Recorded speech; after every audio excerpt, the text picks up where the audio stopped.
Oh, thank you. You are looking at a pinpoint of light some 41 kilometers away from the International Space Station. That is the Soyuz MS-26 spacecraft with NASA astronaut Don Pettit and Roscosmos cosmonauts Alexey Ovchinin and Ivan Vagner on board. Countdown clocks ticking backward to the deorbit firing of the Soyuz engine, a braking maneuver 26.5 minutes from now to begin the final leg of their journey home and the end to a 220-day mission aboard the International Outpost. Good evening from Mission Control in Houston and the International Space Station Flight Control Room as we are in the final broadcast of the evening, the homecoming for these three crew members who spent 220 days on the station, ending a mission of 3,520 orbits of the Earth that has spanned 93.3 million statute miles. Landing on the steppe of Kazakhstan for Pettit, Ovchinin, and Vagner is scheduled at 8:20 and 44 seconds p.m. Central Time, which is 6:20 and 44 seconds a.m. Kazakhstan time on Sunday morning, April 20th, Easter Sunday, Don Pettit's 70th birthday. Everything has gone extremely well as we have proceeded down the deorbit checklists and all of the timelines that has set up the Soyuz MS-26 for the engine firing that is coming up now 25.5 minutes from now. That will be a 4-minute, 41-second braking maneuver to slow the Soyuz down by 128 meters per second, allowing it to drop out of orbit for its 54-minute ride back to the steppe of Kazakhstan, where the trio on board the Soyuz descent module will be greeted by the Rosaviatsa search and recovery forces, including the NASA embedded team that is going to be en route to the landing site a short time from now in a variety of Russian Mi-8 helicopters. Here in Mission Control, Flight Director Garrett Hahn is on orbit at this hour. He's joined on console by spacecraft communicator Luca Parmitano, a veteran of Soyuz missions to the International Space Station. They are working in concert with the flight control team at the Russian Mission Control Center in Korolyov on the outskirts of Moscow. You see a view from a balcony camera overlooking the large flight control room as they are in communications with the Soyuz crew, as they will be during the bulk of the descent back to the landing site. Communications will be handed off at some point to a fixed-wing Antonov 26 aircraft that will be flying around the perimeter of the landing site, relaying both voice communications and data back to the control center there in Korolyov for the Russian flight controllers to assess. We'll be going through all of the timeline activities here in a moment. First, a quick look at the departing crew that is just a little bit away from its deorbit burn and entry back into the Earth's atmosphere.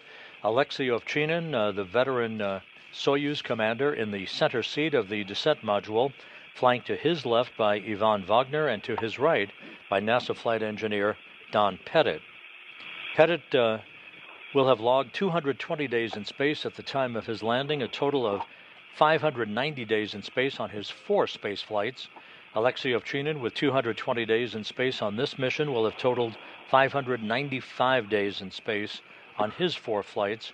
And Ivan Vagner, completing his 2nd space flight to the International Space Station, will have totaled 416 days in space on his pair of excursions to the International Outpost.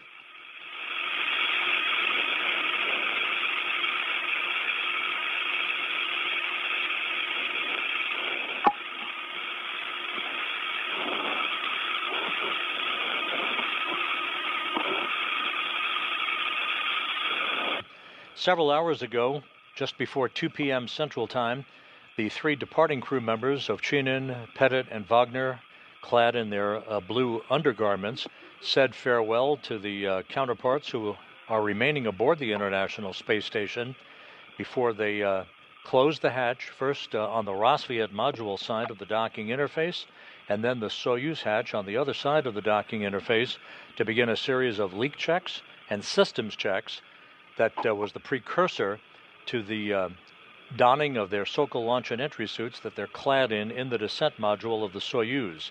You see on the right side of your screen Japan Aerospace Exploration Agency astronaut Takuya Onishi, who took over command of the International Space Station on Friday from Alexey Ovchinin. Onishi will remain commander of the station until his return to Earth with the Crew 10 crew later this year.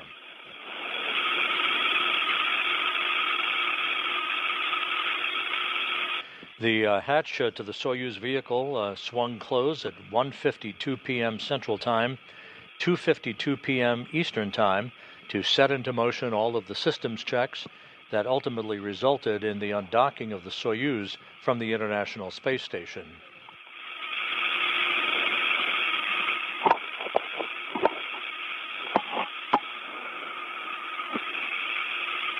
With all of those systems checks having been completed, the hooks to the Soyuz that held it in place to the Rosviet module opened, and at 4:57 and 37 seconds p.m. Central Time, 5:57 and 37 seconds p.m. Eastern Time, the Soyuz pushed away from the Rosviet module, with physical separation occurring as the station and Soyuz flew 260 miles over southern Mongolia. There were a couple of separation burns that increased the velocity for the Soyuz's departure from the vicinity of the International Space Station, putting it now some 41 kilometers away from the station for the deorbit burn that is scheduled to occur just over 20 minutes from now.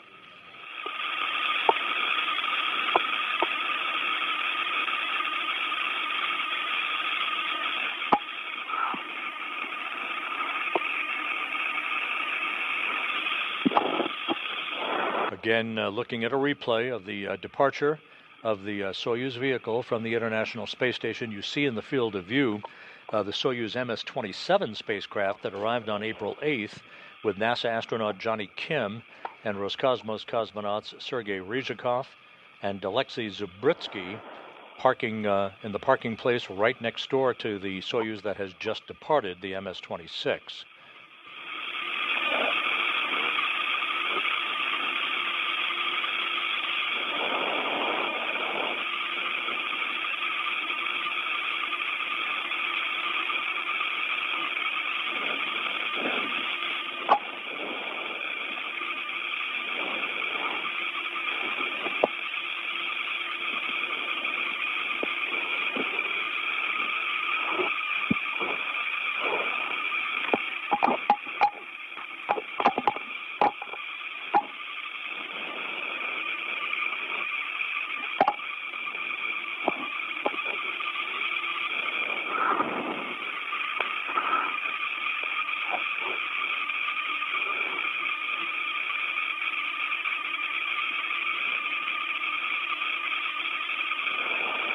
Upcoming in about 18 and a half minutes, the deorbit burn, again a 4-minute, 41-second retrograde firing of the Soyuz engine to allow it to drop out of orbit for its descent back into the atmosphere.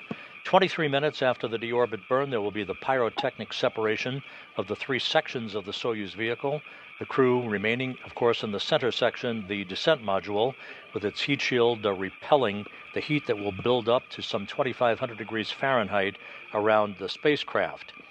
Once the vehicle has entered through the atmosphere, a drogue chute will be deployed and in turn will pull out the main parachute, that large orange and white parachute that you're familiar seeing on our broadcasts of previous Soyuz landings.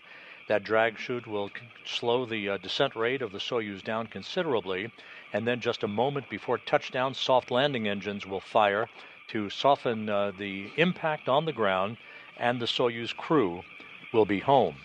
The interesting part about the parachutes, the two pilot parachutes are first deployed, the second of which extracts the drogue chute. That drogue chute, once released, measures 24 square meters, slowing the Soyuz down from a descent rate of 230 meters per second to just 80 meters per second.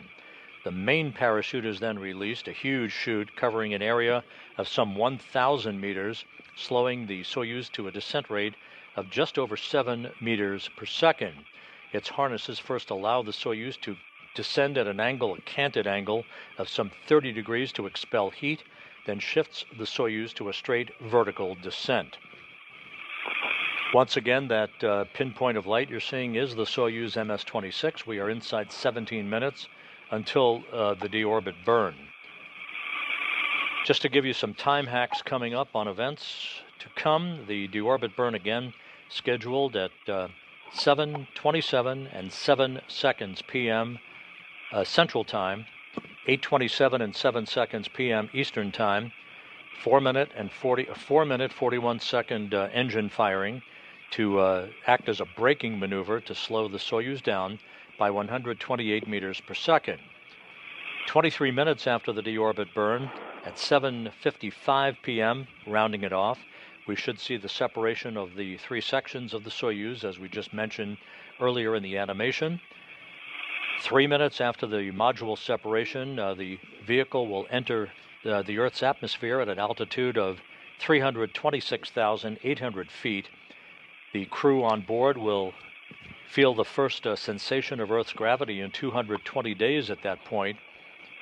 And about 1:30 after entry interface, as it is called, the vehicle will enter into the plasma regime, basically a big fireball that is generated around the vehicle, with the heat being repelled by the Soyuz heat shield. That plasma regime that the vehicle will be in is about 5 minutes in duration. We do expect a blackout period in communications until the vehicle descends past that period of peak heating and moves into a area in a lower regime in the atmosphere.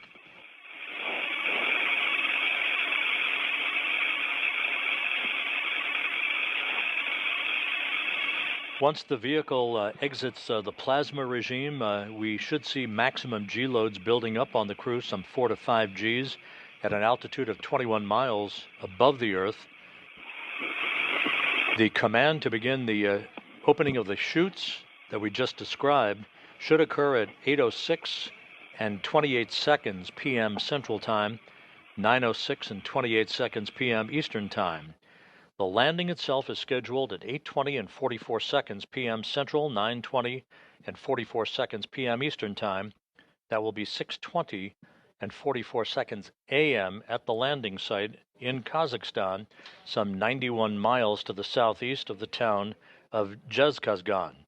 The current coordinates predicted by the ballistics folks at the Russian Mission Control Center call for the landing to occur at 47 degrees 19 minutes north latitude, 69 degrees and 34 minutes east longitude. The landing to occur 56 minutes after sunrise at the landing site.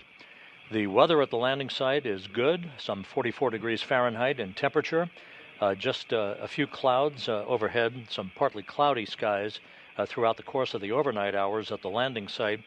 Hopefully we will have good visibility as the Soyuz descends under its main parachute.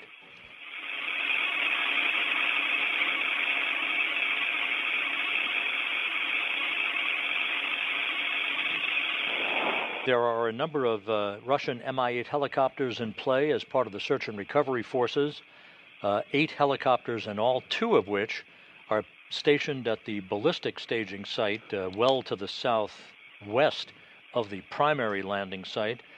Those 2 Russian Mi-8 helicopters are at the Kryani airport near the Baikonur Cosmodrome, the launch site for Soyuz vehicles. They would come into play in the unlikely event that the Soyuz moved into a ballistic entry that would create a shortfall in their intended landing target, which is to the southeast of the town of Zhezkazgan. There will be a half a dozen Russian Mi-8 helicopters in play for the prime landing site, including NASA personnel.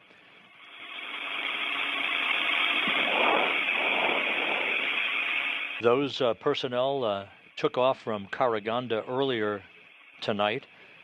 They are either en route to the landing site or have landed at the interim staging city of Zhezkazgan and will be taking off at the time of the deorbit burn, which is about 12.5 minutes from now. Those helicopters will arrive at the landing site in tandem, forming a circular racetrack pattern around the landing site. Communications between Soyuz and a fixed-wing aircraft, the Antonov 26, will be in play to relay data and voice to the Russian mission control flight control team in Korolyov outside of Moscow. Once the Soyuz lands, those Russian Mi-8 helicopters will land in rapid fire succession in a sequential fashion so that the recovery process of safing the vehicle and extracting the crew can be accomplished. The crew will be placed in three chairs, if you will, for an opportunity for the three crew members to begin to get their land legs back as they readapt to Earth's gravity before they are carried in those chairs into a nearby inflatable medical tent that will be set up so they can get out of their Sokol launch and entry suits into more comfortable flight clothing. They then will be brought to three separate helicopters to be flown back to the staging city of Karaganda, where a NASA plane is waiting for Don Pettit to return him to the Johnson Space Center. Ovchinin and Vagner will return in a Gagarin Cosmonaut Training Center aircraft to be flown back to their training base and their homes in Star City, Russia, outside of Moscow. 1 minute till IKV inhibit command is going to be issued. Copy, and we confirm.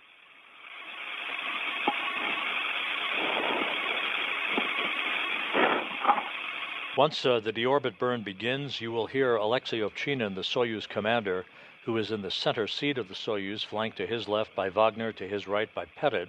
Ovchinin will be calling out the delta velocity, or the change in velocity, all the way up to 128 meters per second, and the reduction in chamber pressure in the Soyuz engine as it expends fuel for the braking maneuver of 4 minutes and 41 seconds in duration to slow the Soyuz down and allow it to drop out of orbit.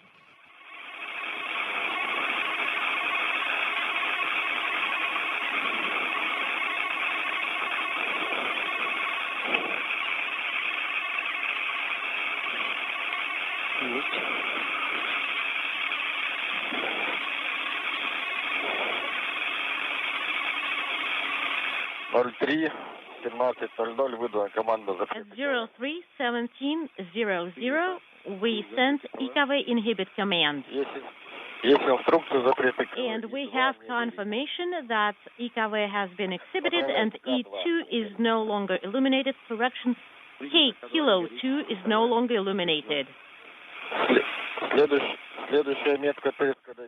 And then the next reference point is the SKD, or SKD TIG -8. We're now inside 9.5 minutes until the initiation of the deorbit burn that begins the trip home for the Soyuz. You will hear the Russian flight controllers talking to Ovchinin for as long as they are within the geometry of communications between the Soyuz VHF comm system and the antennas on the International Space Station. You'll also hear the Soyuz referred to by the call sign of Burlock. That is the call sign that Ovchinin chose for his vehicle. That is a Russian term for a riverboat or a barge puller that existed in the 17th century Russian Empire, Burlock.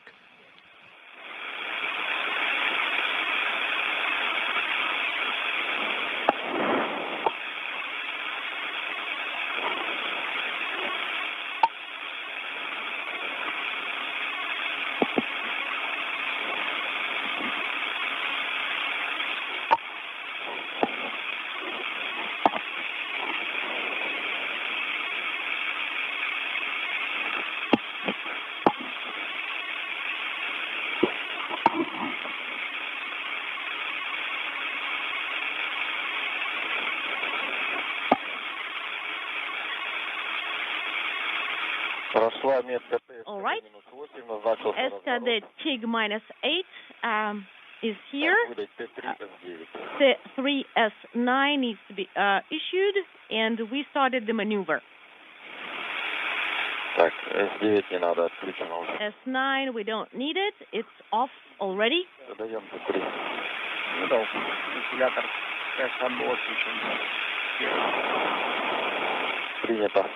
And we have the fan on. Copy.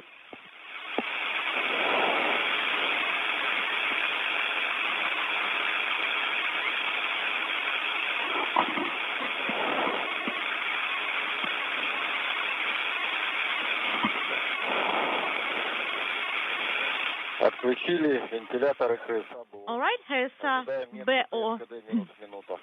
fans are off, and we are standing by for TIG minus 1 minute.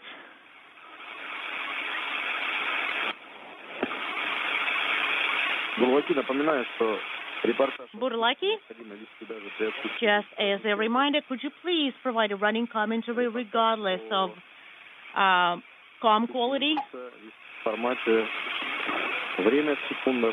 So we need time with like minutes, seconds.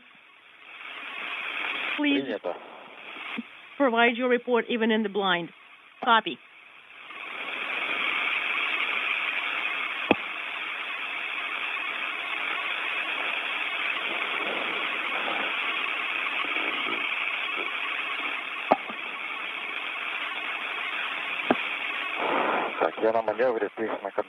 All right, I'm on the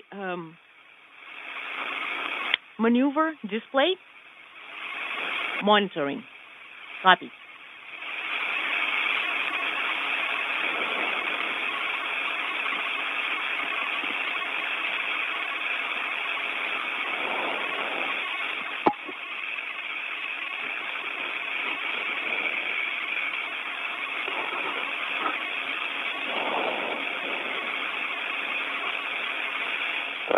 This is Mission Control Houston, 5.5 minutes now until the deorbit burn is initiated.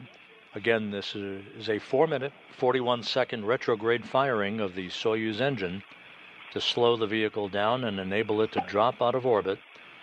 The change in velocity is 128 meters per second.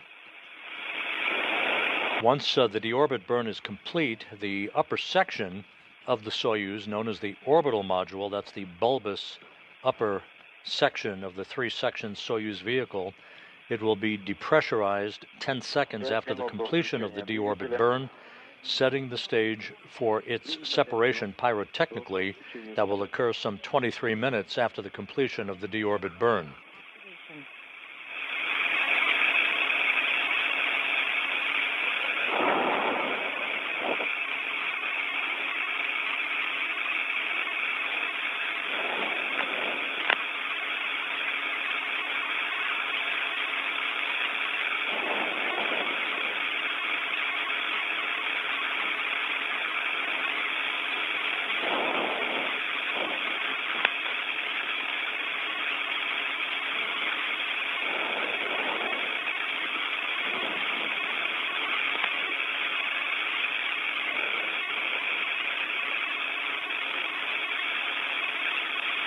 4 minutes now until the start of the deorbit burn. Everything in good shape.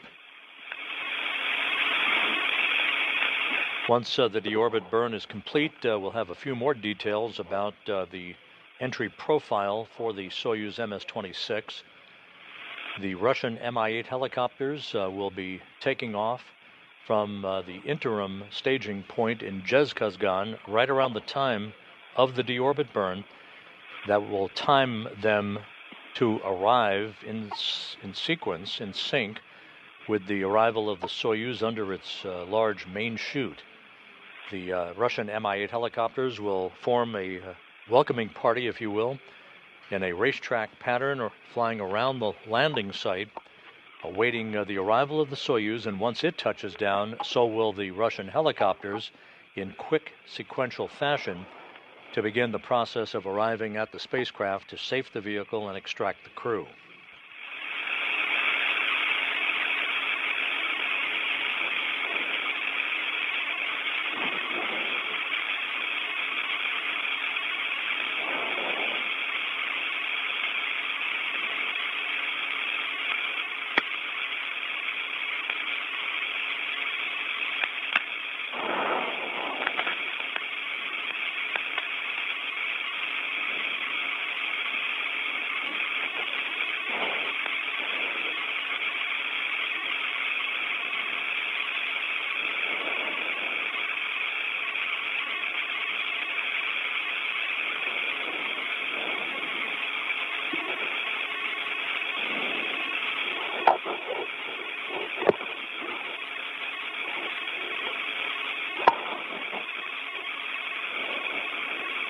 This is Mission Control Houston. Again, you're looking at a view from a balcony camera overlooking the Russian Mission Control Center in Korolyov outside Moscow.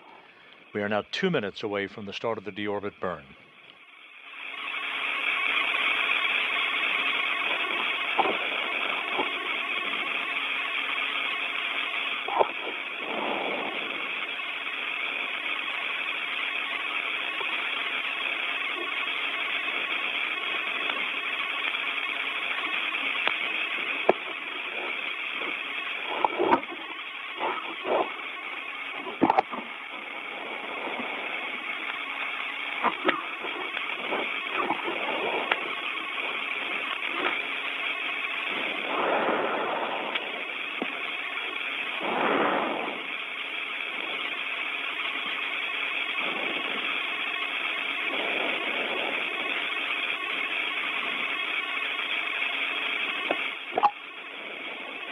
Now approaching 1 minute until the start of the deorbit burn.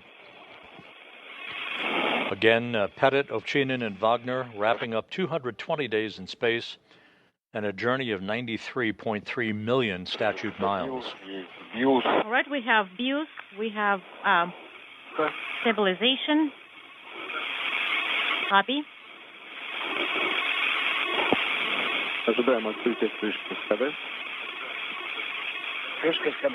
And we're standing by for the SKD cover opening. It's opened. The engine cover now confirmed to be open.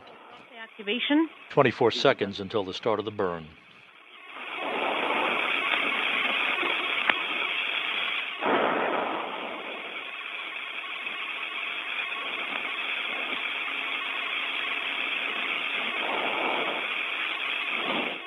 Поехали домой. Off we go home. Yep. Есть включение СКД 03. Deorbit burn now in progress. Activation confirmed. Once again, a 4-minute, 41-second retrograde maneuver. The burn is underway. Copy.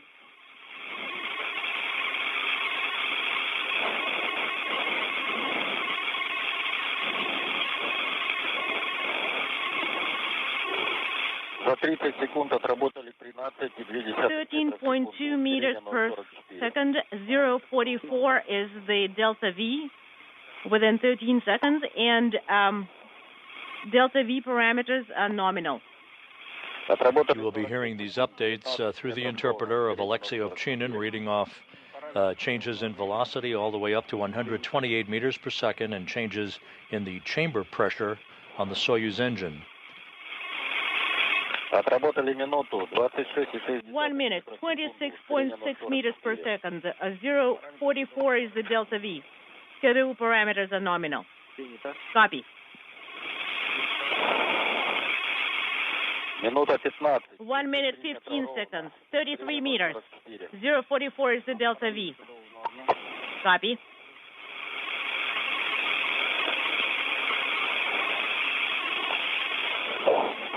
Отработали минуту 30. 1 minute 30, 39.8, and 0.44 is the delta V. Schedule parameters are nominal.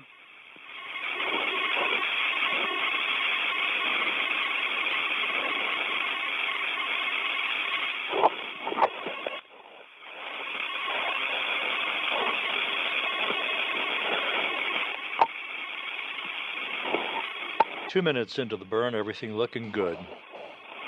And 2 minutes down 54 meters precisely. 0.45 is the delta V. Copy.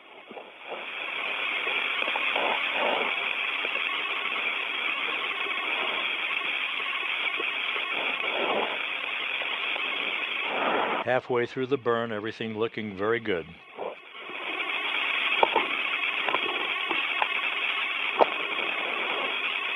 Отработали 2,5. 2.5 minutes of burn duration, 66.9. This is the delta. And the delta V is 0.45. Schedule parameters are nominal.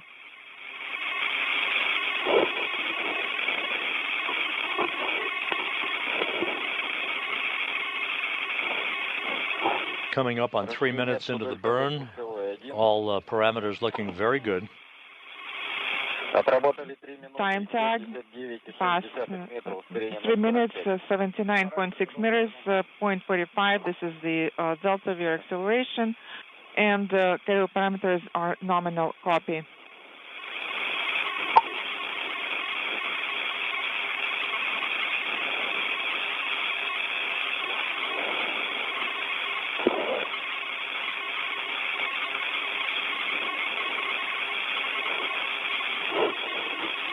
Отработали 3 minutes of thrust firing, 94.6 meters per second, and the schedule parameters are nominal. 1 minute of deorbit burn time left. All the parameters looking very good, according to the Russian flight controllers in Korolyov.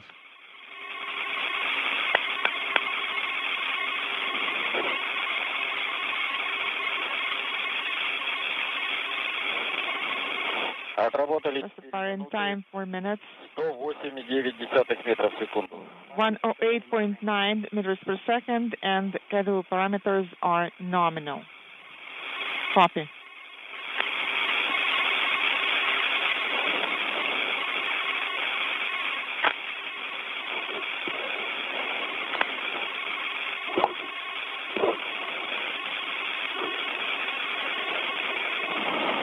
Standing by now for engine shutdown. Duration is 4.5 minutes, 1 to 1.1 meters per second, and we are standing by for the main command in 37 seconds. The command has been executed. The command and thermal sensors are activated. The separation is confirmed. Copy. And we have the completion of the deorbit burn with a perfect change in velocity of 128 meters per second. Don Pettit, Alexey Ovchinin, Ivan Vagner on the way home. Confirmed. Switching to the display. Inaudible. Copy.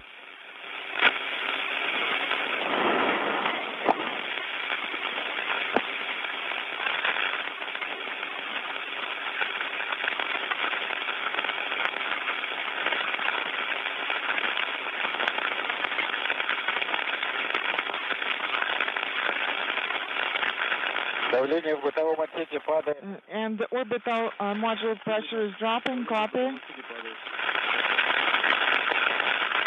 As planned, the orbital module, the upper section of the Soyuz, is being depressurized to vacuum to set the stage for the pyrotechnic separation of the 3 sections of Soyuz 21 minutes and 44 seconds from now. KSS rescue aids ready mode.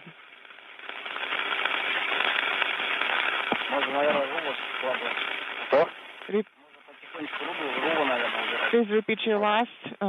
I think we can stow the RHC. We can start stowing it. So with the successful completion of the deorbit burn, next up is the separation of those 3 sections of the Soyuz, the upper section being the orbital module. The lower section is the instrumentation and propulsion module. The crew is strapped into their seats. In the center section, called the descent module, which is the only surviving section of the 3-section Soyuz. Alexey Ovchinin, the Soyuz commander, strapped into the center seat, flanked to his left by Ivan Vagner and Don Pettit to his right.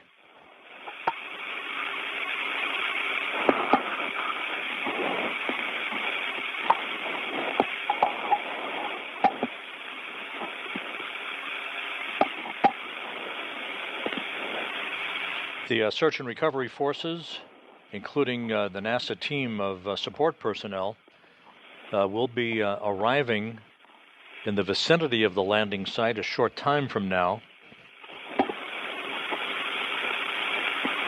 We're about 46 minutes away from our expected touchdown of Soyuz MS-26 at a point 91 miles to the southeast of the remote village of Jezkazgan.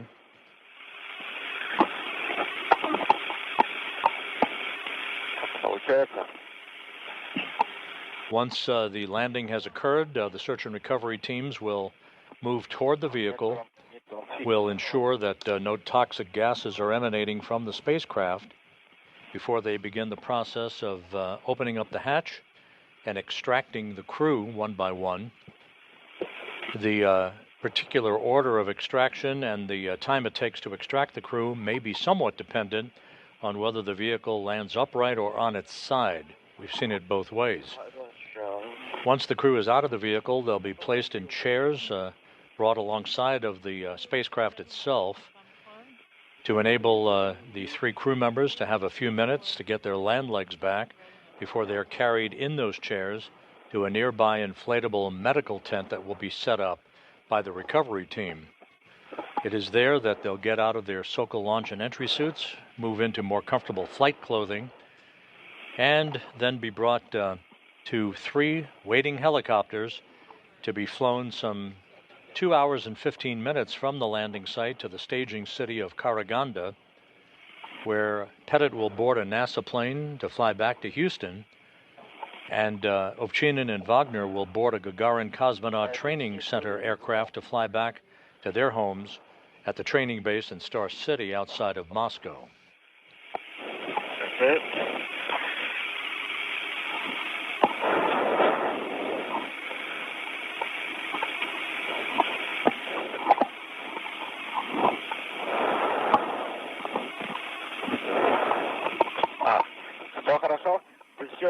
Is it good? Are you doing well?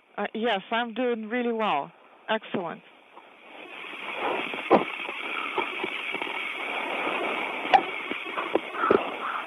And just a reminder, although communications are still solid between Soyuz and the flight control room there in Korolyov that you see on your screen, those communications could deteriorate and will be lost at some point once the Soyuz enters into the Earth's atmosphere, into the area of peak heating for about 5 minutes in duration. Before that, we do expect communications to become choppy or be lost altogether as the Soyuz passes further and further away from antennas on the International Space Station, relaying VHF communications between the MS-26 spacecraft and the flight control team there in Korolyov.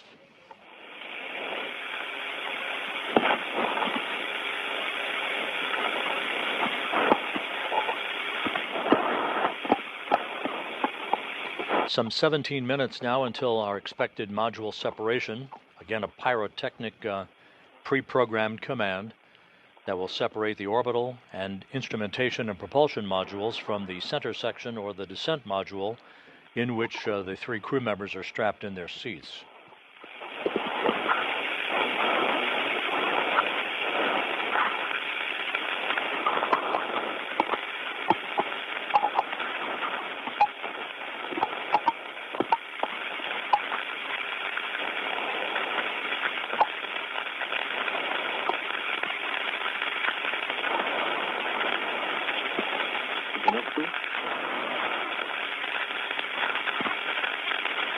Lucky Moscow.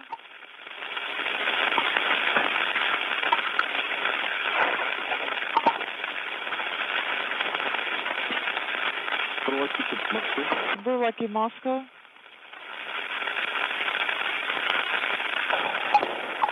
Have reached. Excellent.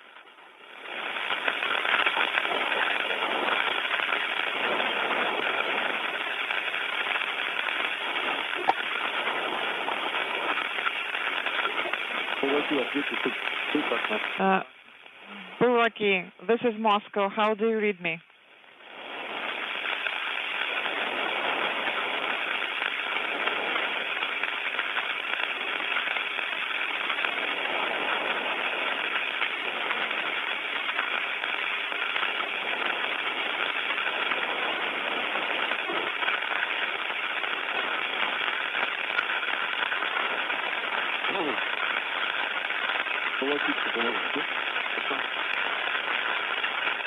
The Soyuz is about 100 kilometers away from the International Space Station, as we are about at the fringe of guaranteed voice communications between the spacecraft and the station.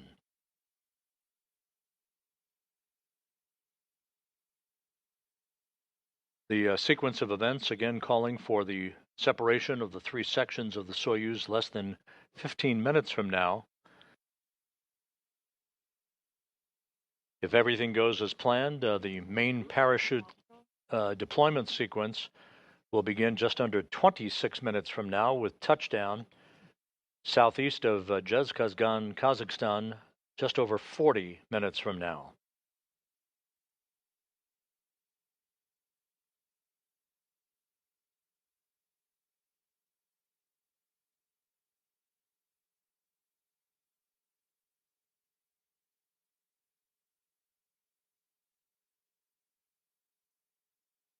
This blackout period is typical and is to be expected.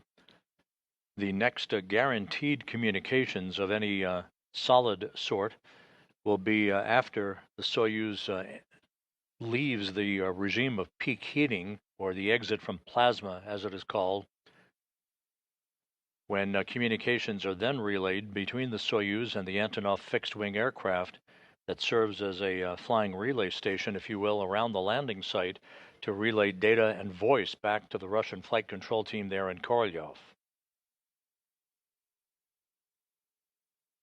There could be bits and pieces of choppy communications between now and then, so we'll be standing by for further updates as we approach the 13-minute mark until the module separation command is given for the pyrotechnic separation of the three sections of the Soyuz MS-26. Burlaki, Moscow, how do you read me?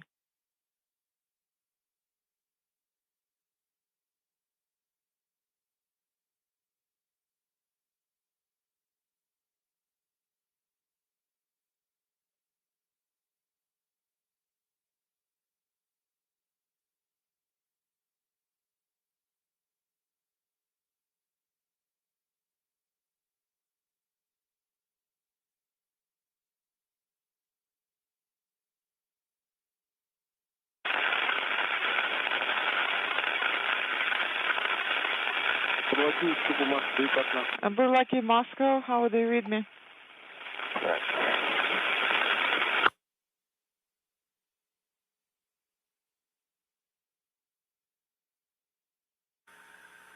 Бурлаки, как принимаете землю? Burlaki, how do you read Moscow? Moscow, you're coming in with interference, and how us? We have you loud and clear, Burlaki. And Burlaki, just a reminder, no later than 0348, the KSS rescue aid should be switched to readiness mode, and you also should close your helmet visors and switch rescue aids to automatic mode. Copy. And just a reminder, please release transmit buttons right before the separation, and you can use the transmit button going forward without locking it.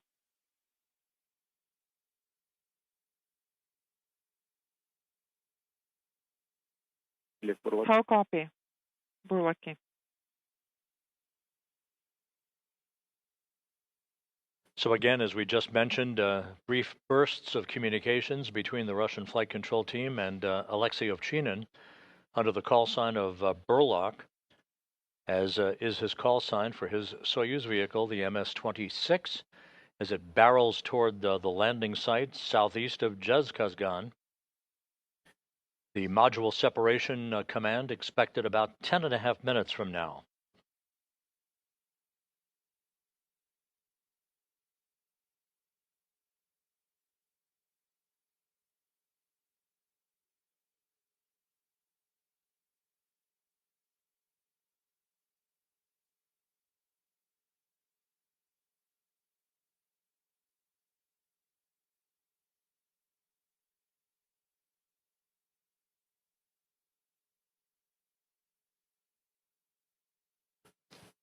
This crew, extremely experienced, coming home after 220 days in space. Don Pettit will have logged 590 days in space on his 4 space flights.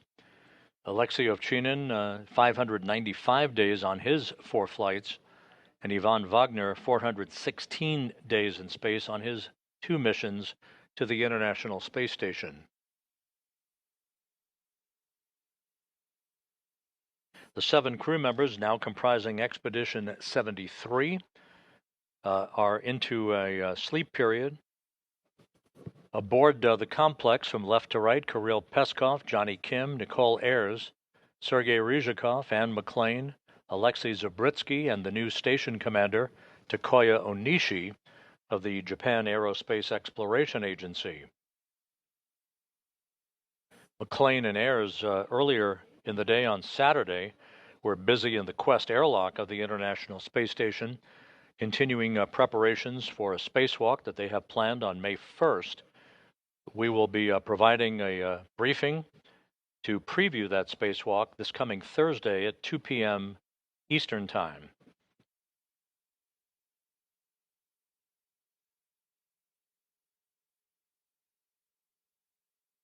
Just over 8.5 minutes now until our expected separation of the 3 sections of the Soyuz. Hopefully, we will be getting confirmation of that through telemetry received at the Russian Mission Control Center, or if we're fortunate enough, through a quick burst of voice confirmation from Ovchinin on board Soyuz MS-26.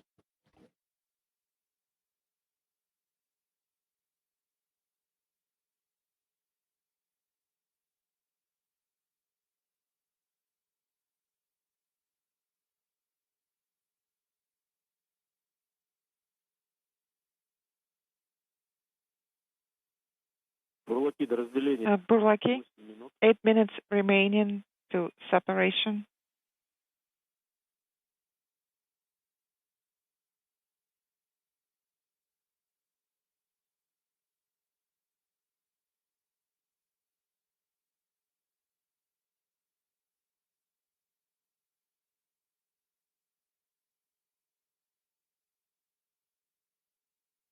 Pettit, Ovchinin, and Vagner began an 11-day handover with NASA's Johnny Kim and Roscosmos cosmonauts Sergei Ryzhikov and Alexei Zabritsky after they were launched on April 8th, arriving at the station on a 2-orbit rendezvous profile. This is very typical and maintains a continuous human presence aboard the International Space Station that will approach a quarter-century 25-year milestone on November 2nd of this year.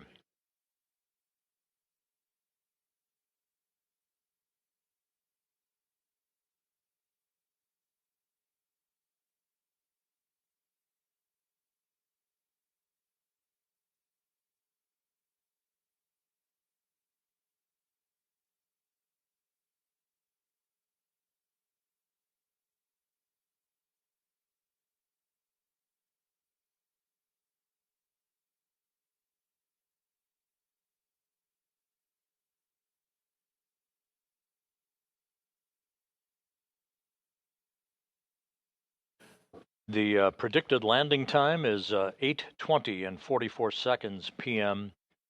Central Time, which is 6:20 and 44 seconds a.m. Kazakhstan time on April 20th, 56 minutes after sunrise.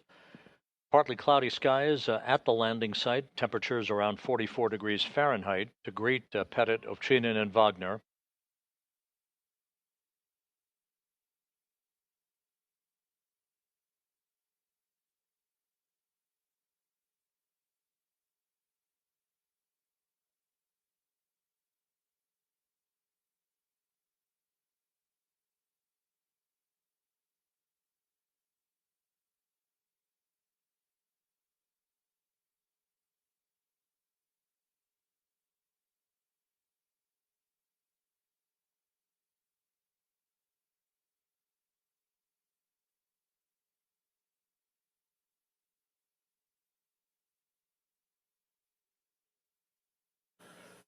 Coming up on 5 minutes until module separation. The module separation will occur at an altitude of 87 miles above the Earth.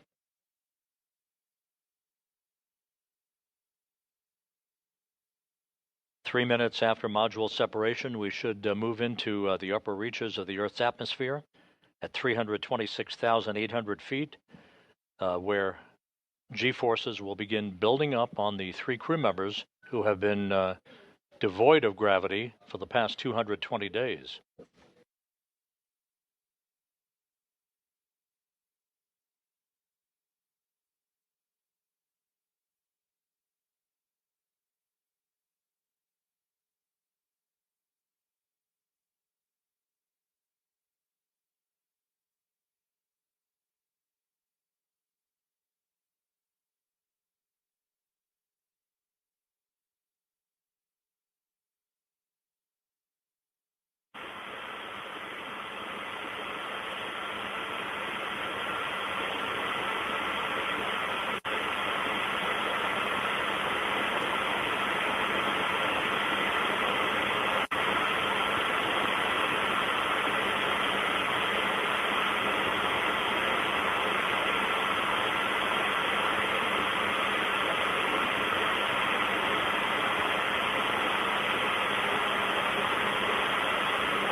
Coming up on 2 minutes until module separation, the updated landing coordinates predicted by the ballistics folks at the Russian Mission Control Center for the Soyuz MS-26 calls for landing to occur at a latitude of 47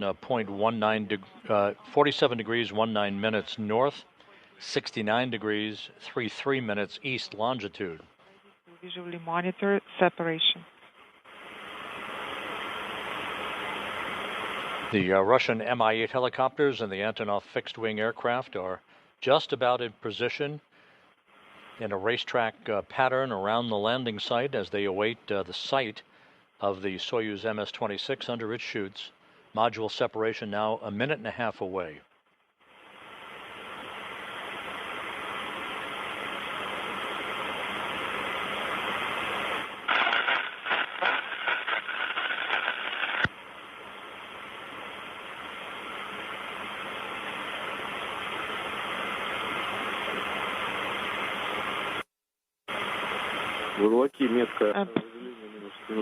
Burlaki minus 1 minute and 14 seconds to separation.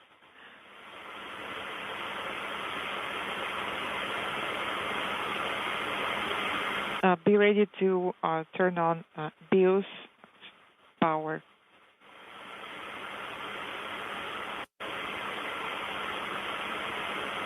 Just about 40 seconds away from expected separation of the 3 sections of the Soyuz vehicle.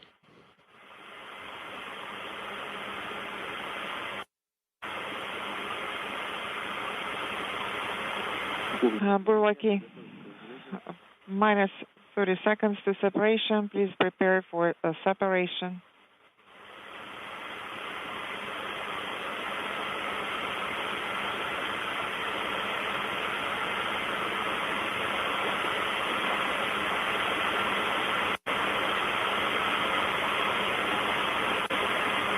All quiet here in the flight control room at Mission Control in Houston, standing by.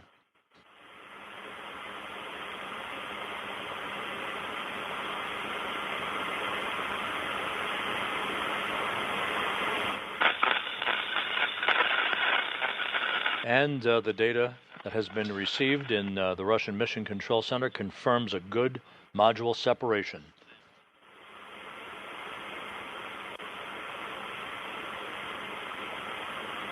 Бурлаки, 2 minutes 30 seconds remain to re-entry. So with the module separation having been confirmed, the next expected milestone will be the initiation of the opening of the chutes about 10.5 minutes from now. The parachute deployment sequence is triggered by a barometric pressure sensor at an altitude of 41,000 feet. At this point, the main parachute cover is jettisoned by pyros and springs. That pulls out 2 extraction chutes, which in turn pulls out the drogue chute. That in turn pulls out the main chute. This whole process takes about 20 seconds to occur. Then, at an altitude of 21,000 feet, a barometric pressure sensor starts a timer that triggers most of the remaining events in the landing sequence. At an altitude of just 18,000 feet, the commands are issued to jettison the heat shield, inhibit the entry thrusters, and to open valves to vent all the hydrogen peroxide fuel for the entry thrusters and the oxygen in the life support system tank. If we have video of the Soyuz under the chutes at that point, the white vapor you will see is normal. That's a combination of hydrogen peroxide and oxygen venting into the air. The purpose of this is to safe the vehicle for landing. The recovery teams do not want hazardous gases to remain in those tanks when the soft landing thrusters work and the vehicle impacts the ground. This way, the ground support team can approach the vehicle immediately and know that they have a safe vehicle that they are continuing the recovery process for.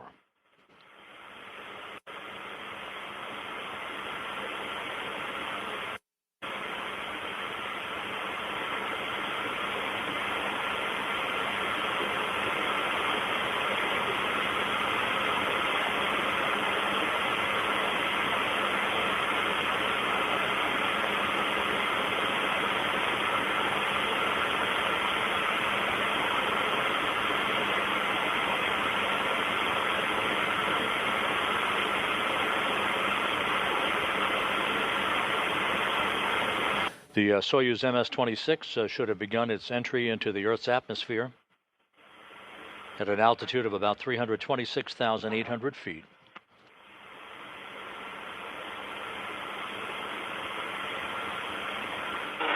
In about 2 minutes, peak heating will begin around the vehicle at an altitude of some 50 miles above the Earth. Temperatures around the Soyuz expected to build to some 2,500 degrees Fahrenheit.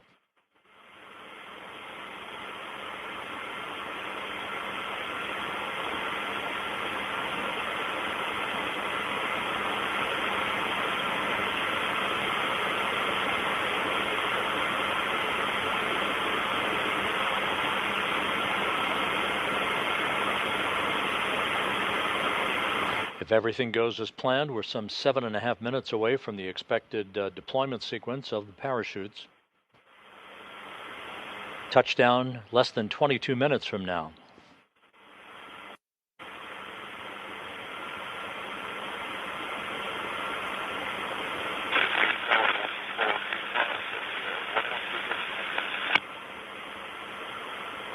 "20 seconds away from peak heating on the vehicle."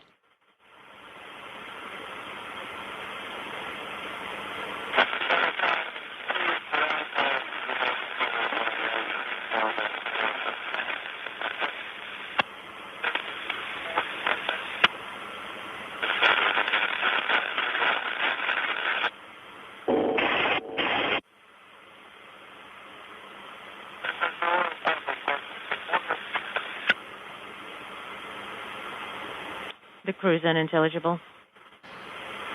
Garbled conversations coming from the Soyuz MS-26. This expected as the vehicle has entered the period of peak heating. That should last about 5 minutes.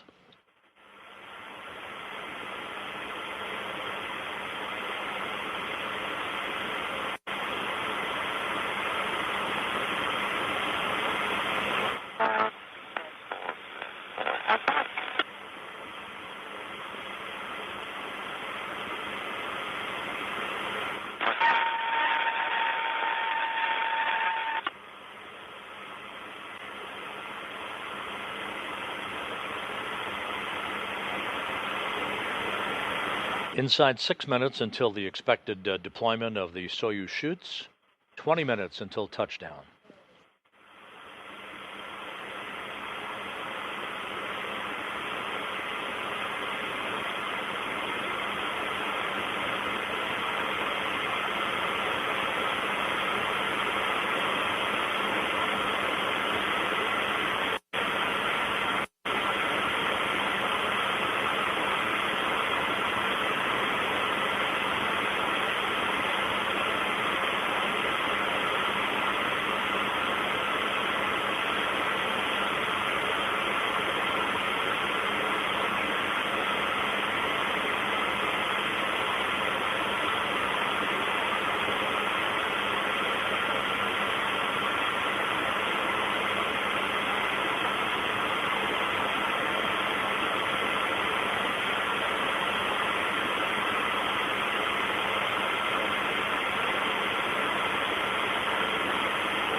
Three and a half minutes until the expected time of chute opening.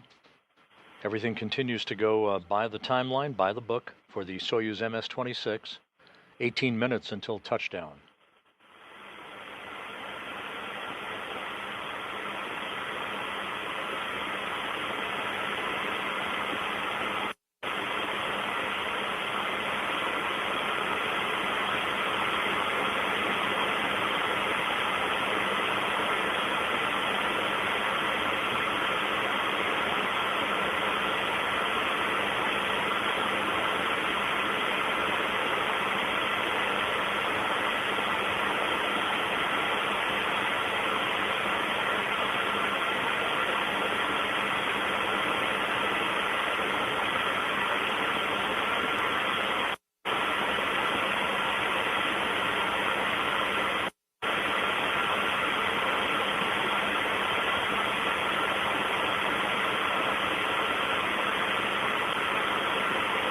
This is Mission Control Houston, continuing to await the resumption of communications between the Soyuz MS-26 and the flight control team in Korolyov. What you are likely to hear once we come out of this blackout period is the beep, beep, beep of a radio beacon.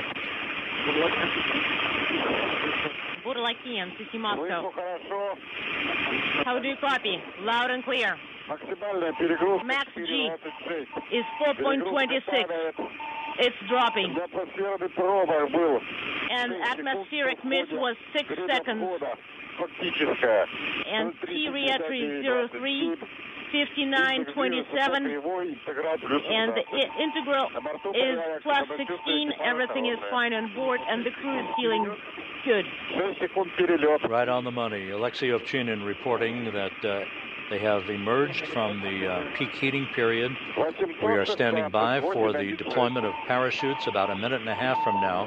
And as I just mentioned, you're hearing that radio beacon that is sending out location data to the Antonov fixed-wing aircraft that is flying around the vicinity of the landing site southeast of the town of Jezkazgan. All right, the index at the lower bottom integer is plus 16, discrete number minus 0102. Copy.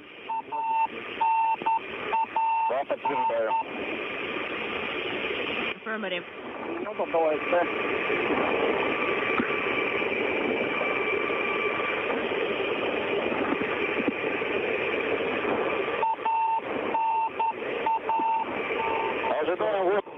I am standing by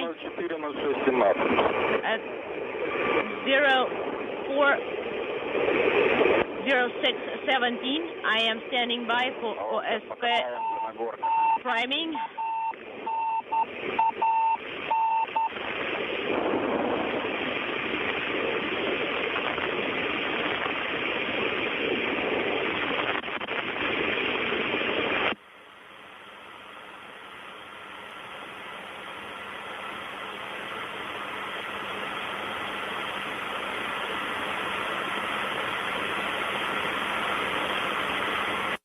We should be at the point where the parachute deployment sequence should have begun.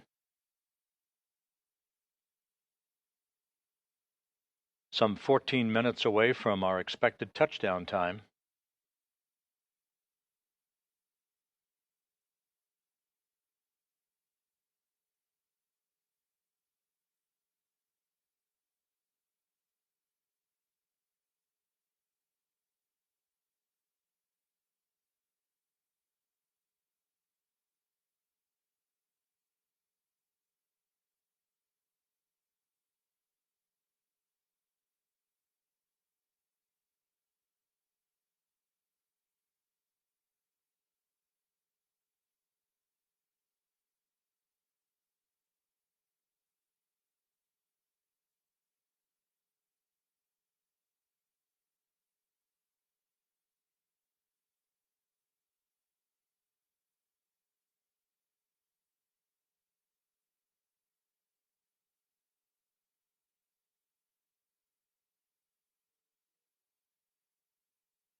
This is Mission Control Houston, once again awaiting confirmation of the deployment of the chutes as we approach 12.5 minutes until touchdown.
This is Mission Control Houston. The reports from the search and recovery forces in the Mi-8 helicopters circling the landing site say that they have a visual of the Soyuz under its chutes. This shot of Russian Mi-8 helicopters circling the landing site as we await the descent and a view of the Soyuz under those chutes, but we do have confirmation that the Soyuz main chute has been deployed, so everything continues to proceed in a nominal fashion as we are about 10 minutes and 50 seconds away from touchdown.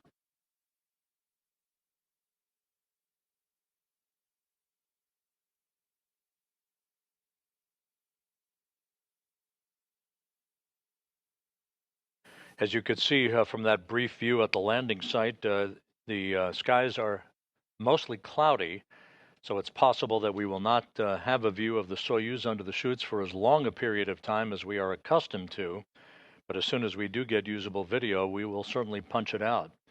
We're just over 10 minutes away from landing, as Don Pettit, Alexey Ovchinin, and Ivan Vagner are just moments away from wrapping up their 220-day, 93.3 million mile mission. Once again, this view courtesy of Roscosmos, showing Russian Mi-8 helicopters circling the vicinity of the landing site. That view is intermittent at this point until we have a solid view of the Soyuz under its chutes.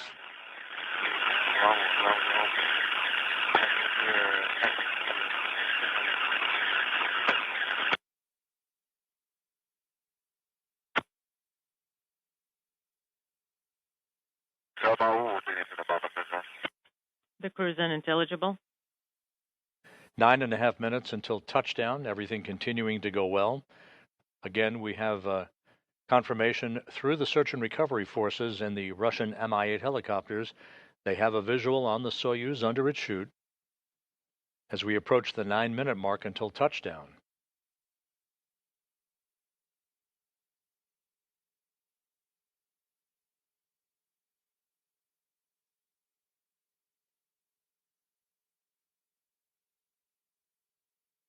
And now we have more video from the landing site. As you can see, the skies are somewhat overcast. This is 91 miles to the southeast of the remote town of Kazakhstan.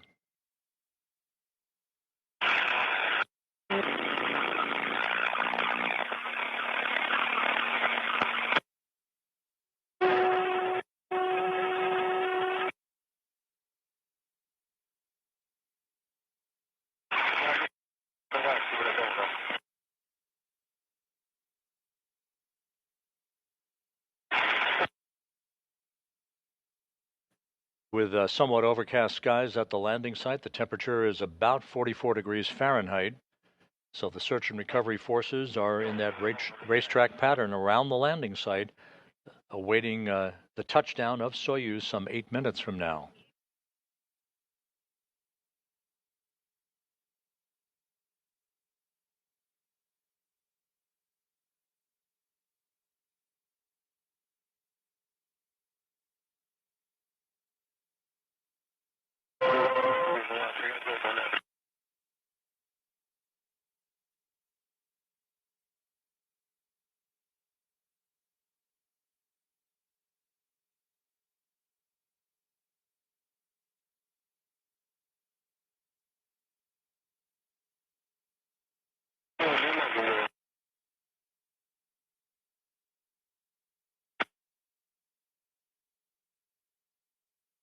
This is Mission Control Houston. Once again, all of the landing sequence events for the Soyuz MS-26 and its 3 crew members have unfolded in trip hammer fashion, everything going very well. The module separation occurred on time, as did chute deployment. The chutes confirmed to have been deployed by the search and recovery forces. As you're looking at landing site video under overcast skies, one of the reasons we haven't seen the Soyuz up to this point under its chutes, as we are accustomed to seeing. Touchdown just over 6.5 minutes from now.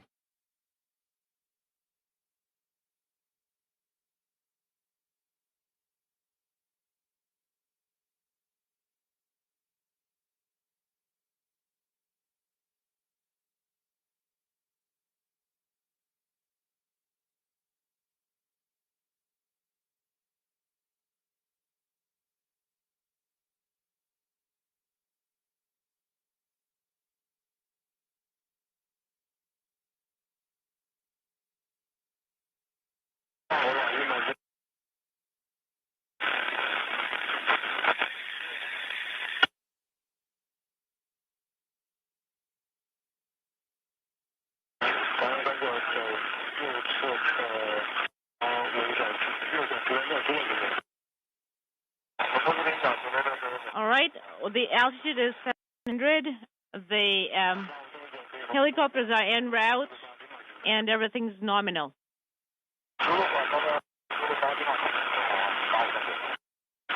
And that report indicating the altitude of the Soyuz continuing its descent on time under its main parachute.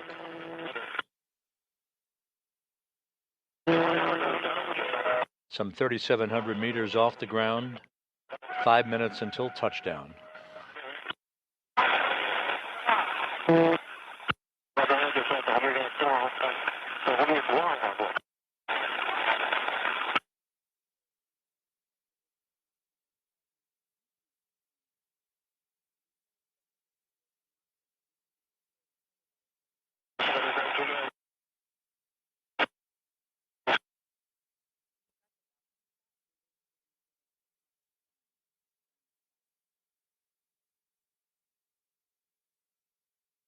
Again, a view from Roscosmos at the landing site, still awaiting a visual on the Soyuz. The Russian Mi-8 helicopters did confirm a visual of the Soyuz descending normally under its main parachute. That was at altitude, but because it's overcast on this Sunday morning in Kazakhstan, on Don Pettit's 70th birthday, this view as we await a visual on the Soyuz prior to touchdown.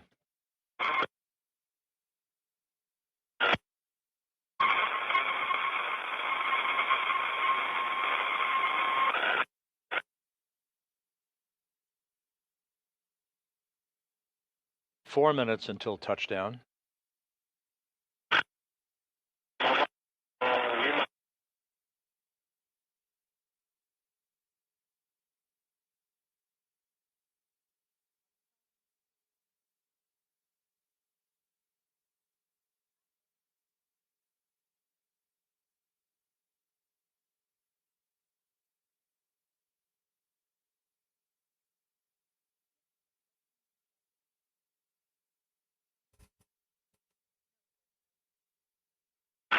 $1,500, copy.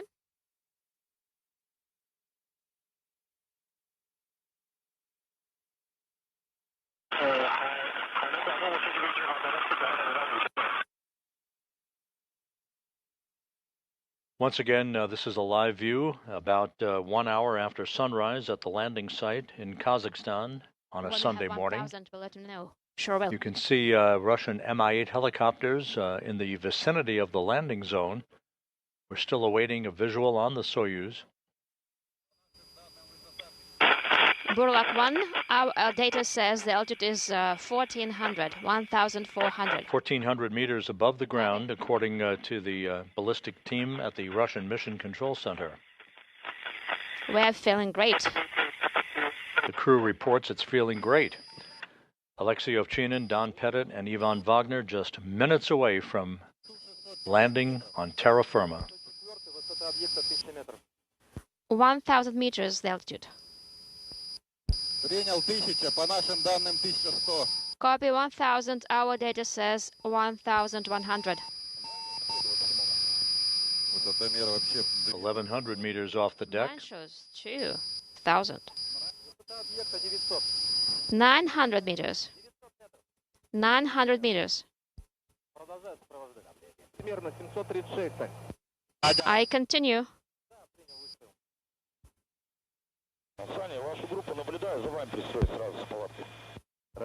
I can see you. I follow you. Copy.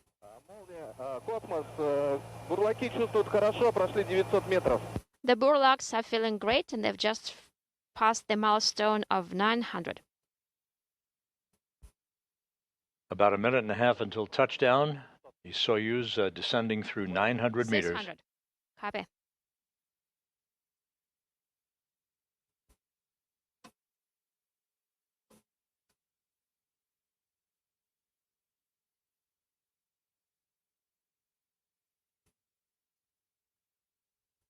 And there's our first view of the Soyuz. Just about a minute until touchdown. Everything looking good.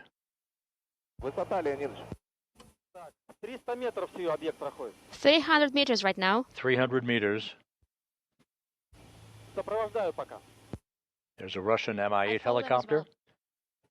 That will be one of the first helos to land after the Soyuz touches down.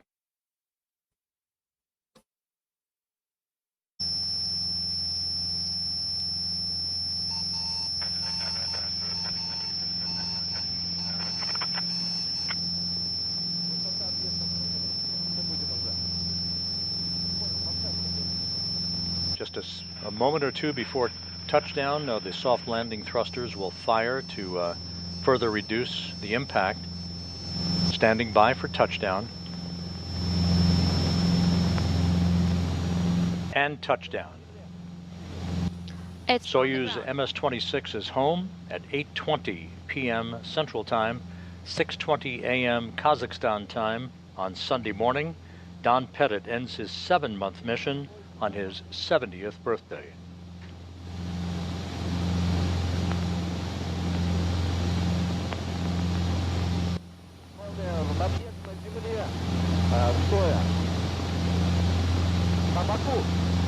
It's on the ground, on the side.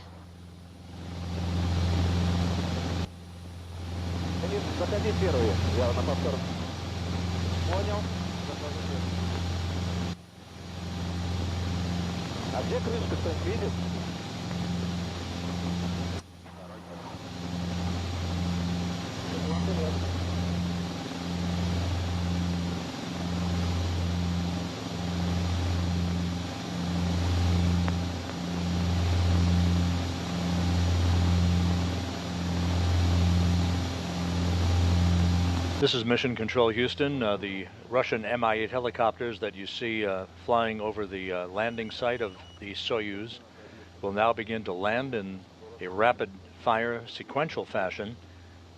And the television truck that's providing the video that you're looking at will begin to move toward the vehicle. So we will lose video for a short period of time until that truck has repositioned itself near the Soyuz capsule. Once again, landing occurring at 8:20 p.m. Central Time, 6:20 a.m. Kazakhstan time on Easter Sunday. Pettit, Ovchinin, and Vagner are back on Earth after 220 days in space and a mission of 93.3 million statute miles.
As you can see, the Russian Mi-8 helicopters are beginning to land, as is the plan. The first personnel will be from RSC Energia, working in tandem with the Rosaviatsa search and recovery forces to begin to approach the vehicle, making sure it is safe, free of toxic gas emissions, before they begin the process of extracting the crew. We'll also find out here shortly whether the vehicle landed upright or was pulled on its side. Go back to your original position.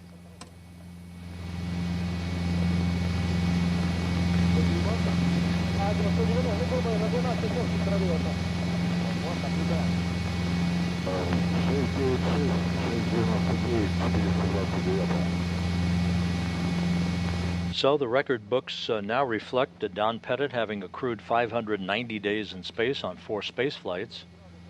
Alexey Ovchinin 595 days in space, and Ivan Vagner 416 days.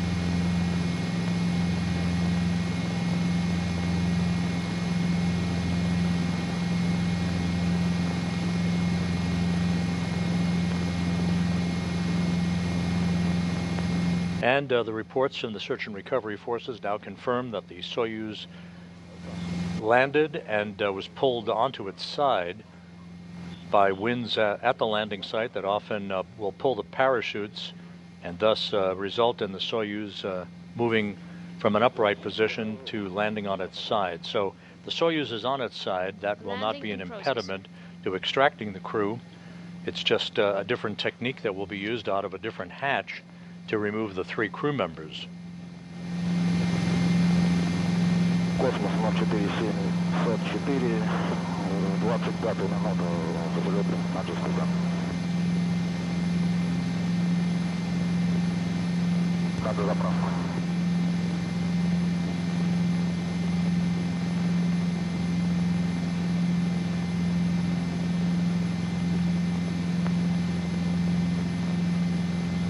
Продублируйте, пожалуйста. 704, 25 минута взлет на Roscosmos, надо заправку. 704, космос принял. Прием.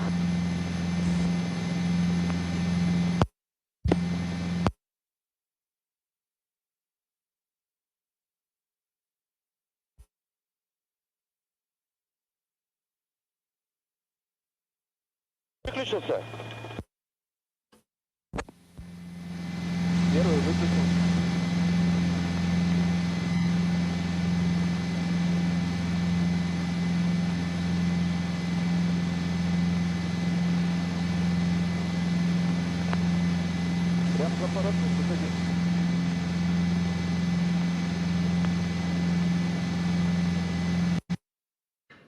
This is Mission Control Houston. Once again, you're looking at the front screen at the Russian Mission Control Center in Korolyov outside Moscow, and the graphic on their center screen with the words, Есть посадка, they've landed, as they did at 8:20 p.m. Central Time, 9:20 p.m. Eastern Time, 6:20 a.m. Kazakhstan time on Sunday morning on Don Pettit's 70th birthday.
This is Mission Control Houston.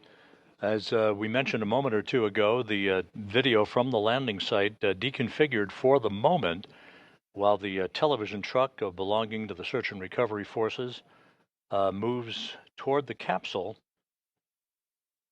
The Soyuz MS-26 landing and being pulled over onto its side. That was confirmed by the Rosaviatsa recovery team. Landing occurring at 8:20 p.m. Central Time, 9:20 p.m. Eastern, 6:20 a.m. Kazakhstan time. All of the deorbit events went as planned from the time of undocking that occurred at 4:57 p.m. Central Time, through the deorbit burn, through all of the entry activities, the module separation, in which the three sections of the Soyuz separated from each other pyrotechnically, the descent through the atmosphere, the parachute deployment sequence, that all went by the book, resulting in a touchdown just about 56 minutes after sunrise on Sunday morning at the landing site in Kazakhstan, some 91 miles to the southeast of Zhezkazgan. The Russian Mi-8 helicopters have descended. They're all on the ground now, as they will begin to make their way toward the spacecraft to ensure that it is safe before other personnel approach the vehicle to begin the extraction of the crew.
The process now, once the crew is extracted from the spacecraft, will include them being placed in 3 chairs alongside the capsule.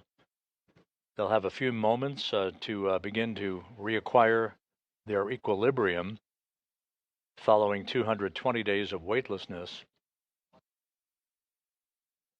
Once they are hauled in those chairs into the nearby inflatable medical tent, they'll be helped out of their Sokol launch and entry suits into more comfortable flight clothing, and then brought to 3 separate helicopters to be flown back to Karaganda, Kazakhstan. That's the staging city. That's about a 2-hour, 15-minute helo ride. Once they touch down at the Karaganda airport, Don Pettit will make his way towards the NASA plane that's awaiting on the tarmac. They'll be flown back to the Johnson Space Center in Houston with other NASA personnel. Alexey, Ovchinin, and Ivan Vagner will board a Gagarin Cosmonaut Training Center aircraft to be flown back to Star City, Russia, which is their training base and where they have residence.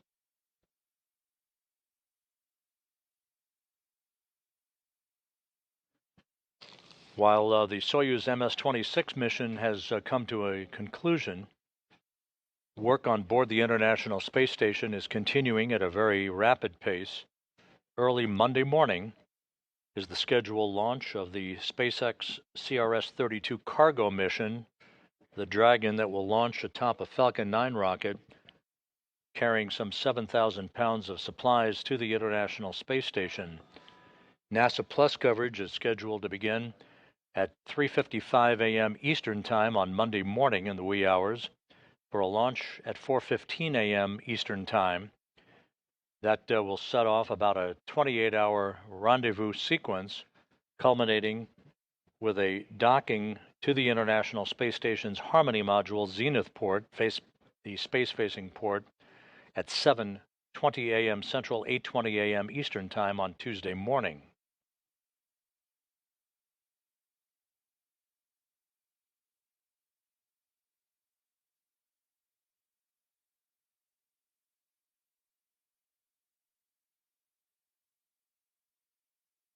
Once again, a view from the field in Kazakhstan of the Russian Mi-8 helicopters that have landed in a circular pattern around the Soyuz MS-26 spacecraft.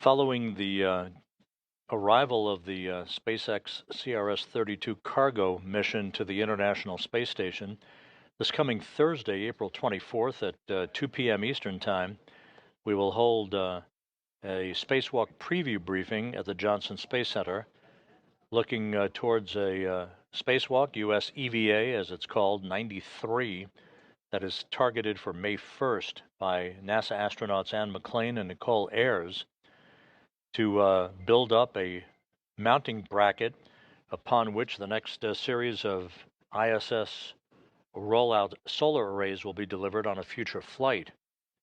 They will also move a communications antenna to a different location on the space station to provide more favorable visiting vehicle communications for upcoming missions that will include the launch of the Japanese H2 transfer vehicle, its new version called the HTV-X.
This is Mission Control Houston. Again, this live view from the landing site, about 91 miles to the southeast of Zhezkazgan, Kazakhstan.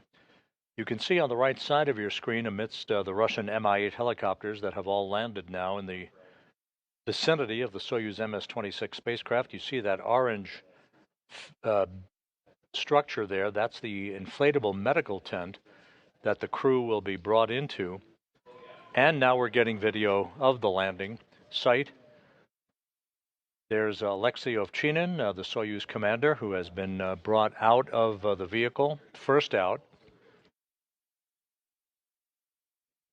595 days in space on his 4 missions.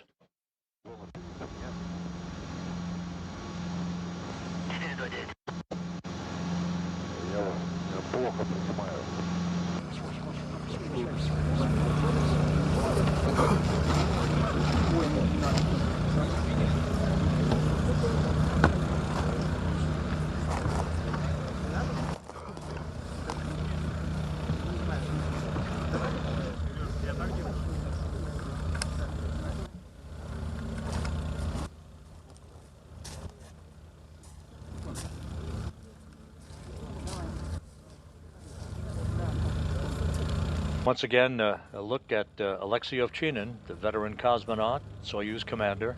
He was the station commander up until Friday for Expedition 72 before handing over that task to Takuya Onishi, the Japan Aerospace Exploration Agency astronaut. There's a view of Bill Ingalls, the NASA chief photographer, who's right at the hatchway of the Soyuz vehicle.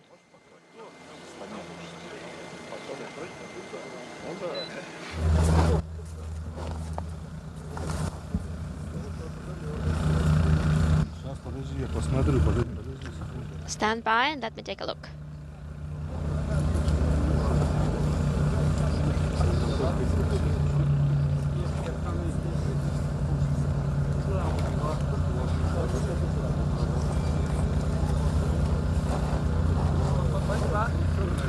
Сейчас проверь, есть шум.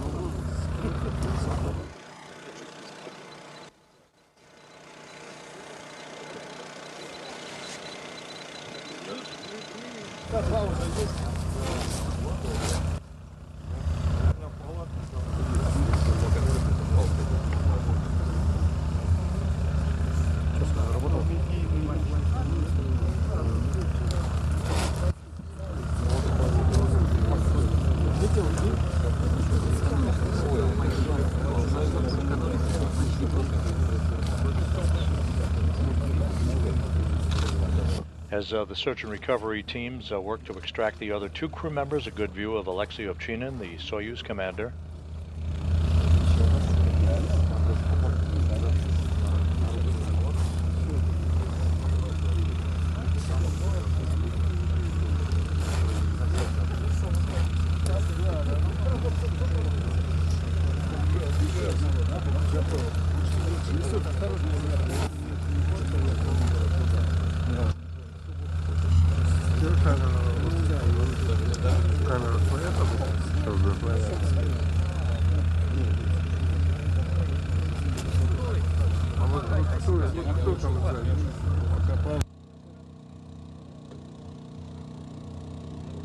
As mentioned earlier, touchdown occurring at 8:20 p.m. Central Time, 9:20 p.m. Eastern Time.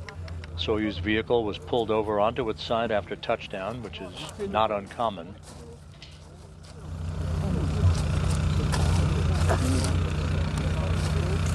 Чуть-чуть ближе удочку.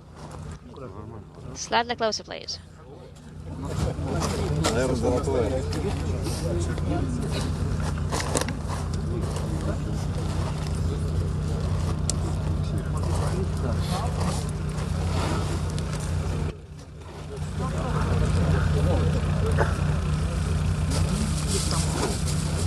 Давай, я... On Easter Sunday in Kazakhstan, Alexey Ovchinin peeling a hard-boiled egg. And Don Pettit now being extracted.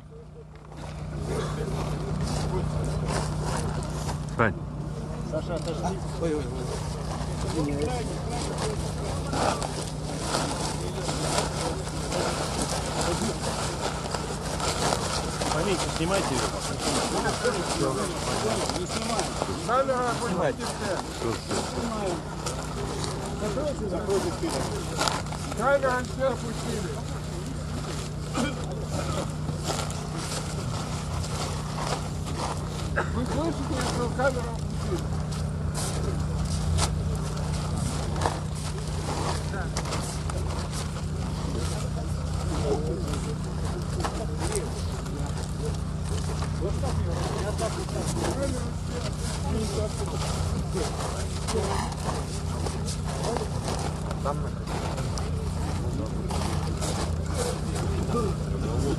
Under overcast skies, the temperatures at the landing site in the high 40s Fahrenheit.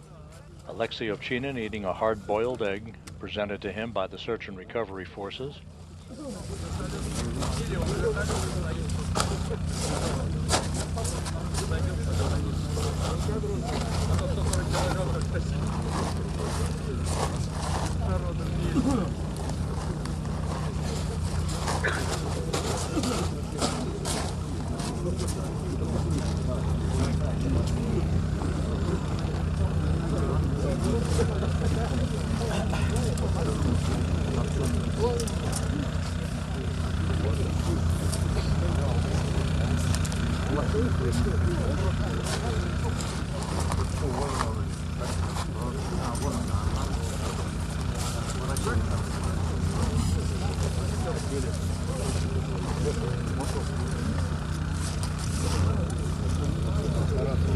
This is Mission Control Houston. Once again, Ovchinin and Don Pettit of NASA are out of the Soyuz vehicle.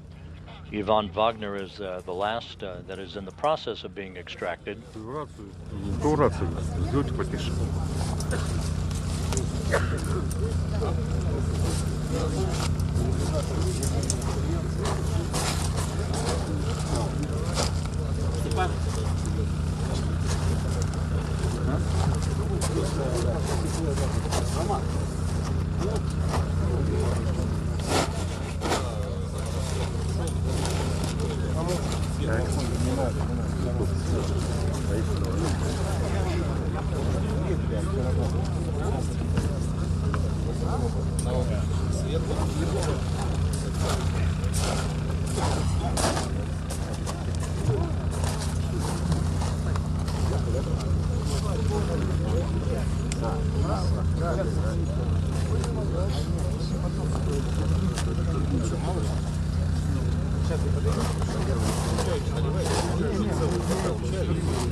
Continuing to receive live television from the Soyuz landing site, Alexey Ovchinin and Don Pettit out of the Soyuz vehicle. An interview real soon. Ivan Vagner in the process of being extracted. Lower, please.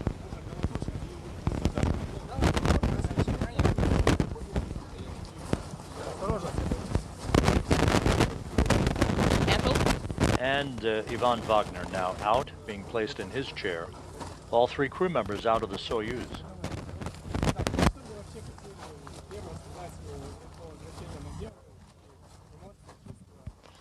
Okay, what are your emotions? What are you feeling now that you're back on Earth?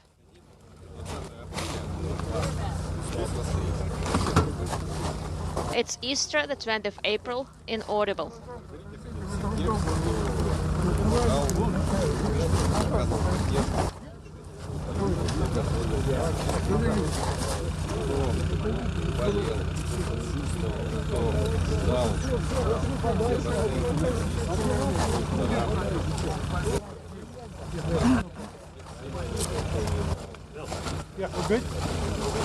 Сейчас все это...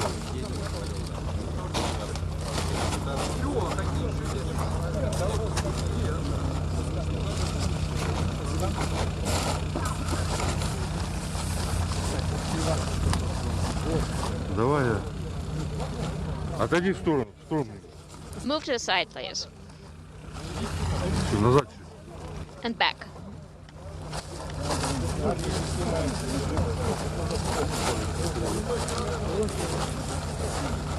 Ivan Vagner, having wrapped up his second mission in space, 416 days in all. Степаныч, немножко в сторону уйдите. To this side. Ушел.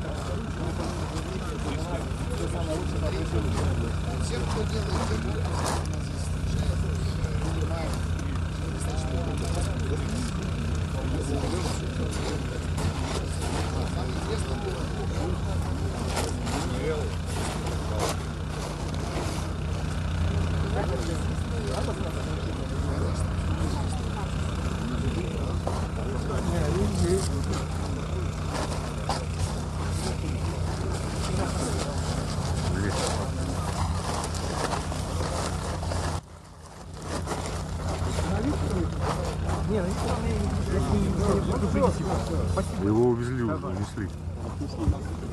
Его уже унесли, да. He's out of here. Да. Его сказали не снимать. He's been taken care of. Когда-то не доехали. Еще. А сегодня мы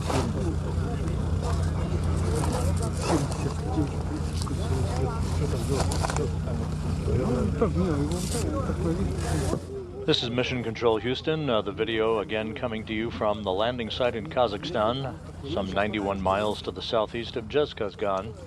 A bullseye landing for the Soyuz MS-26 on Easter Sunday, Don Pettit's 70th birthday, bringing to an end Pettit, Ovchinin, and Vagner's 220-day mission aboard the International Space Station. All of the entry and landing events occurred on time and on schedule, with the touchdown occurring at 8:20 p.m. Central Time, 6:20 a.m. Kazakhstan time on Sunday morning, about 56 minutes after sunrise.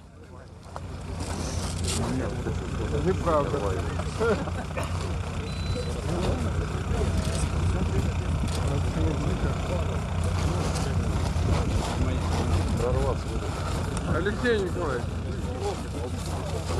похожий. Давай, давай. Лёш.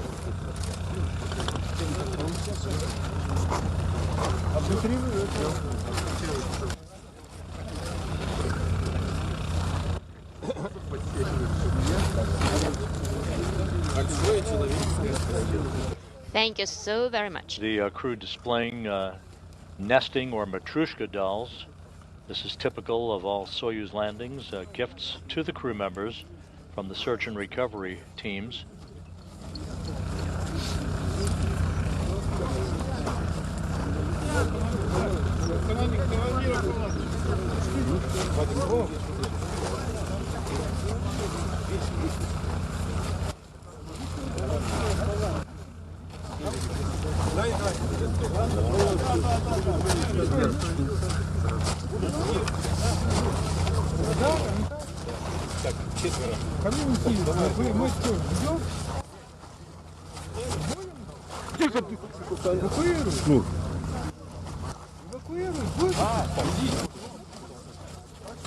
And first to be carried toward the medical tent is the Soyuz commander, Alexey Ovchinin.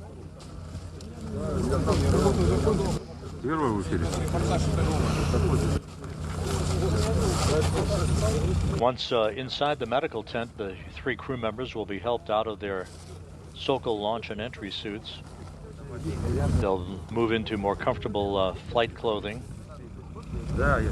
and will subsequently board helicopters to be flown back to the staging city of Karaganda, Kazakhstan.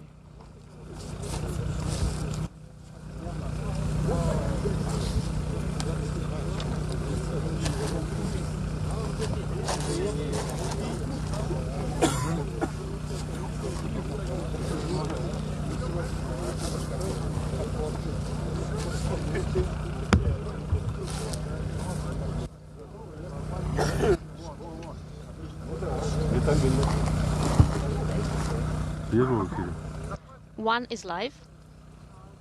Ivan Vagner taking a few sips of hot tea.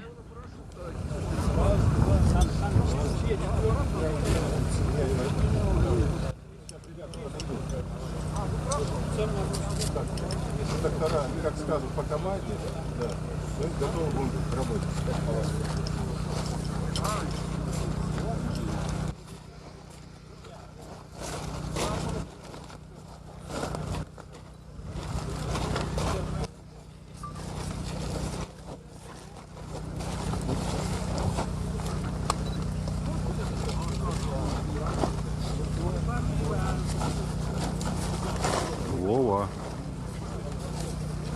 Что, сейчас будешь провожать?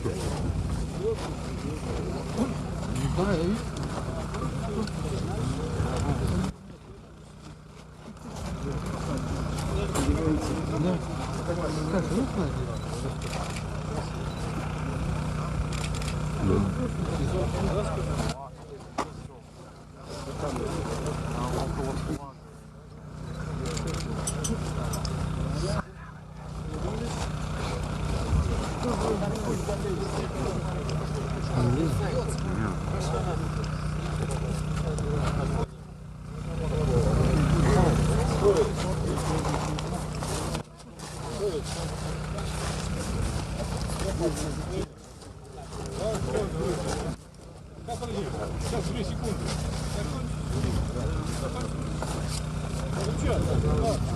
Сейчас 2 секунды.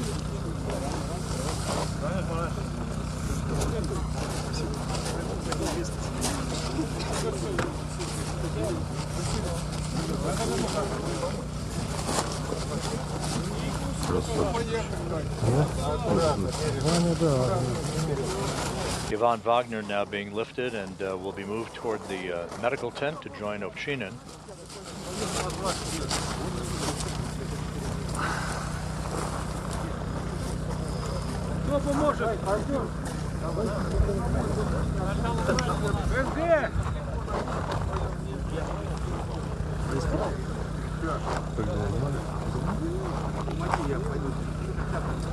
Мы же не американцы.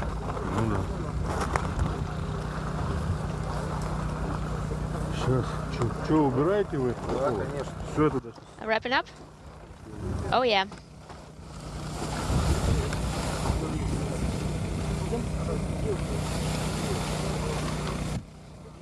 Ivan Vagner being brought into the inflatable medical tent. Don Pettit was brought into the medical tent a short time ago, joining Alexey Ovchinin. So all 3 crew members now have moved into the inflatable medical tent to get out of the Sokol launch and entry suits and move into flight clothing prior to being flown by helicopter back to the staging city of Karaganda, Kazakhstan. Once in Karaganda, Pettit will board a NASA plane to be flown back to Houston, while Ovchinin and Vagner are flown on a Gagarin Cosmonaut Training Center aircraft to Star City, Russia, their training base and home outside of Moscow.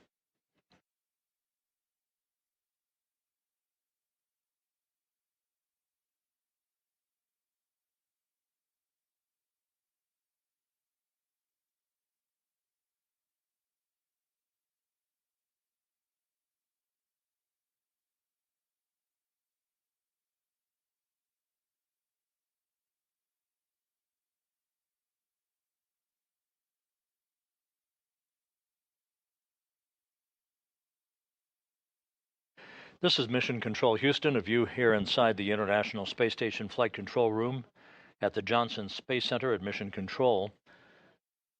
The mission of Soyuz MS-26 has come to an end with the on-time successful landing of Don Pettit, Alexey Ovchinin, and Ivan Vagner, all 3 crew members extracted from Soyuz, all 3 crew members inside the medical tent at the landing site, landing occurring at 8:20 p.m. Central Time, 6:20 a.m. Kazakhstan time on Sunday morning, wrapping up a 220-day mission that spanned 93.3 million statute miles. With the 3 crew members out of Soyuz and in the medical tent, they'll be flown back by helicopter a short time from now to the staging city of Karaganda, Kazakhstan, where they will split up. Don Pettit moving into a NASA plane to be flown back to Houston, while Ovchinin and Vagner are flown back to their training base in the Gagarin Cosmonaut Training Center aircraft to Star City, Russia. So that will wrap up our coverage for today. All of the events from hatch closure to undocking to the deorbit burn, all of the entry events having concluded successfully, bringing home Pettit, Ovchinin, and Vagner, and bringing to an end their 220-day mission in space and aboard the International Space Station. So with that, we will now look forward to the next activity on the station, that being the launch in the wee hours Monday morning of the SpaceX CRS-32 cargo craft atop a Falcon 9 rocket, scheduled for launch at 4:15 a.m. Eastern Time on Monday morning. NASA Plus coverage to begin at 3:55 a.m. Eastern Time. That will begin about a 28-hour rendezvous toward the station, with docking scheduled on Tuesday, April 22nd, with our rendezvous and docking coverage to begin at 6:45 a.m. Eastern Time, culminating with a docking to the Harmony module of the International Space Station at 8:20 a.m. Eastern Time. So with that, we'll conclude our coverage for the day. Thank you for joining us throughout the course of the day. Soyuz MS-26 and its 3 crew members safely back on Earth. This is Mission Control Houston.